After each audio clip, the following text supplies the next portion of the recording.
Hello, ladies and gentlemen, this is Mrs. Gallagher, and today we're going to discuss fractions, decimals, and percents.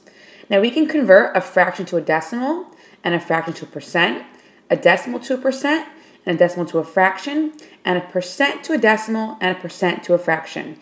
And that's what we're going to learn about today. So our first topic we're going to learn about is to express the percent as a fraction. And there are two steps. Our first step, step one, is we're going to write the fraction with the denominator of 100.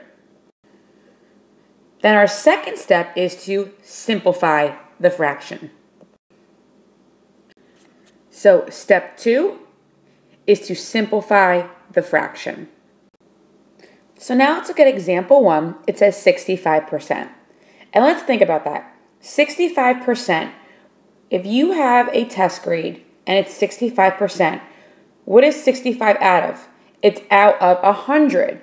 And that is why we're writing it with a denominator of 100 in step one. It says write your fraction with a denominator of 100. So we have 65 as our numerator over our denominator, which is 100. Then step two says simplify the fraction. Well, can this be simplified? Yes, it can, because we have a 5 and a 0 it ends with, and we know if something ends in a 5 and a 0, 5 goes into both numbers. So 5 goes into 65 13 times, and 5 goes into 100 20 times. Now you want to ask yourself again, can we reduce 13 over 20? No, we can't. 13 is a prime number. So your answer is 13 over 20. Let's look at example 2. We have 12%.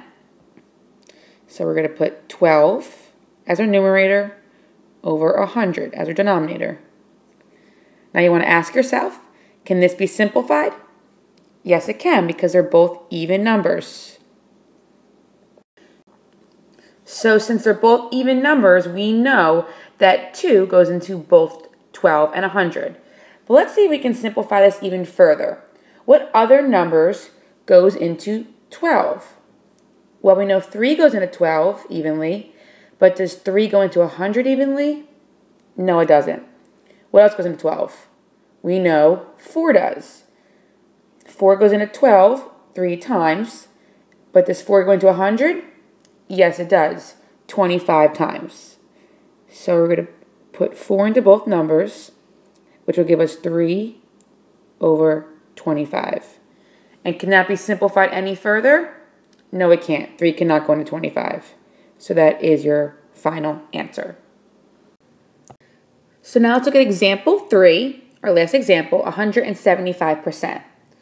And even though this is 175% and it's greater than 100, we're still going to follow the same procedure by putting the percent 175 over 100.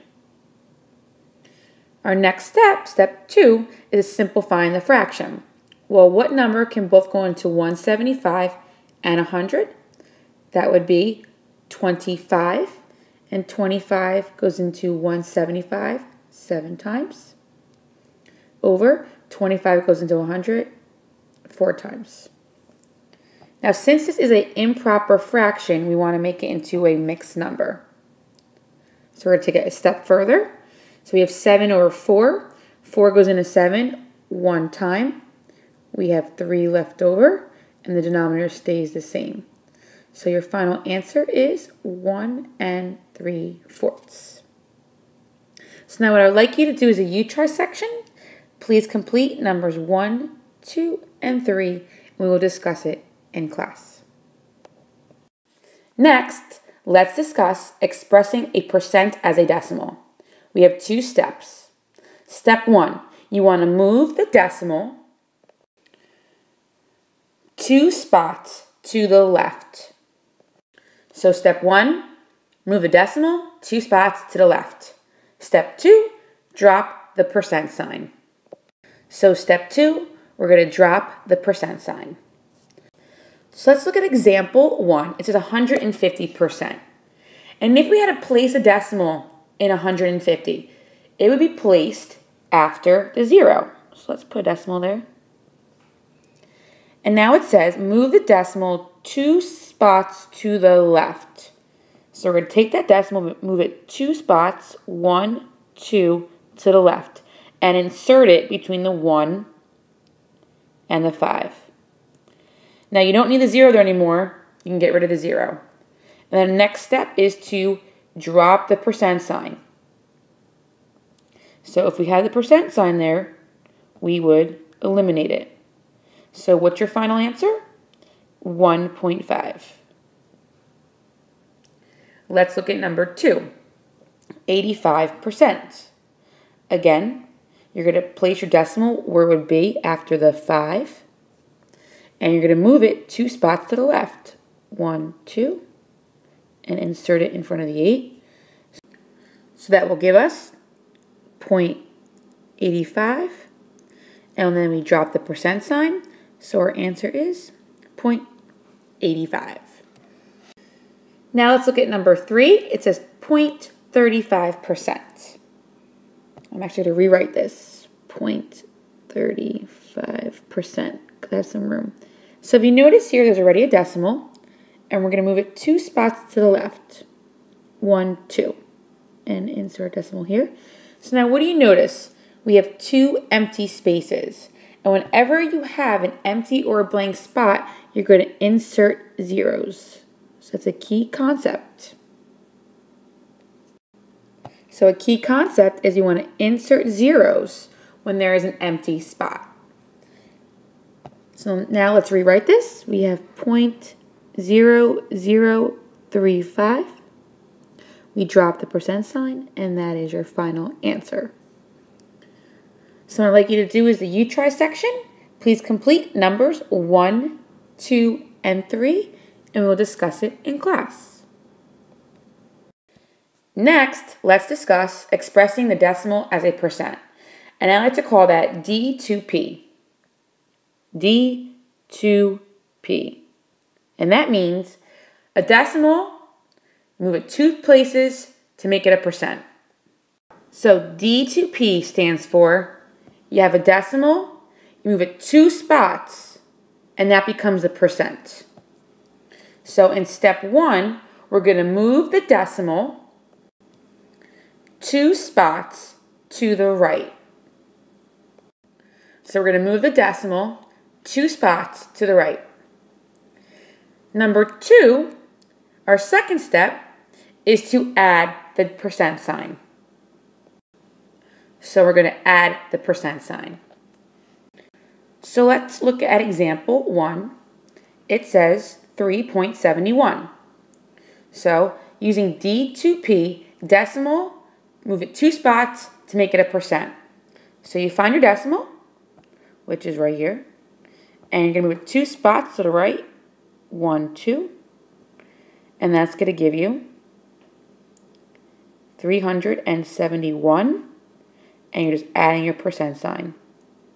So 371%. Let's look at number 2, 0.65.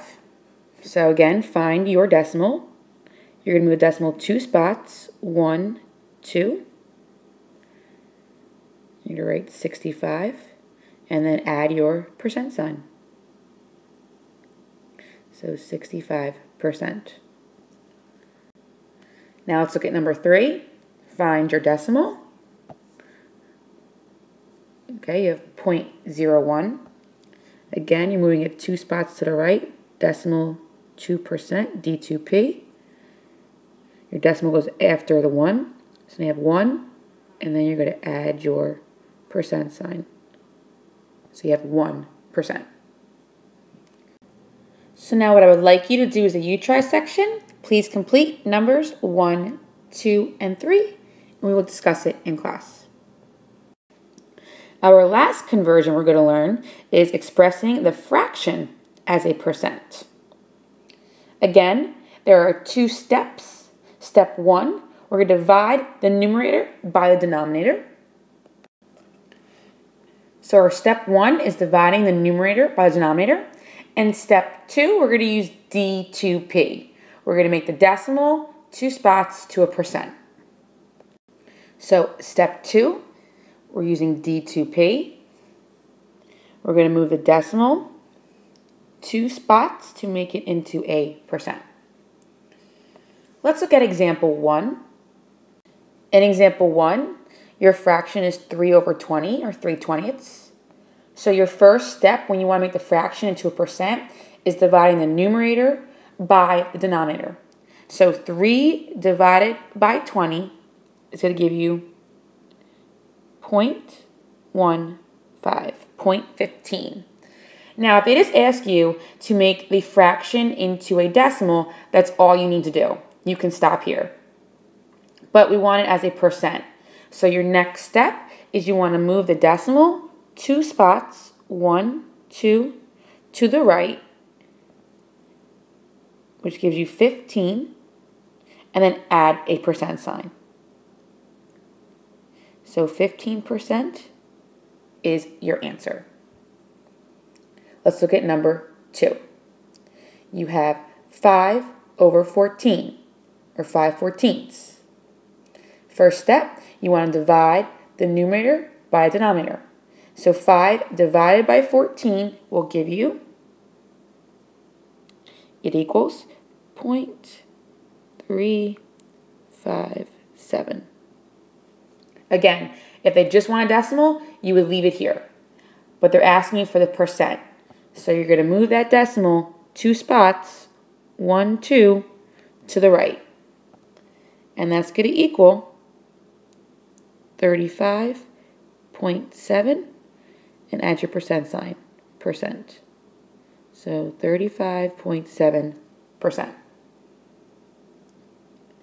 Our last example, example 3, 6/10, or 6 over 10. Again, divide the numerator by denominator, and that's going to give you 0.6. So if that was a decimal, they're asking for the decimal, that would be your answer. But here they're asking for the percent. So you're going to take that decimal and move it 2 spots, 1, 2, to the right. Again, you have an empty space here. So you want to add a 0 when you have an empty space.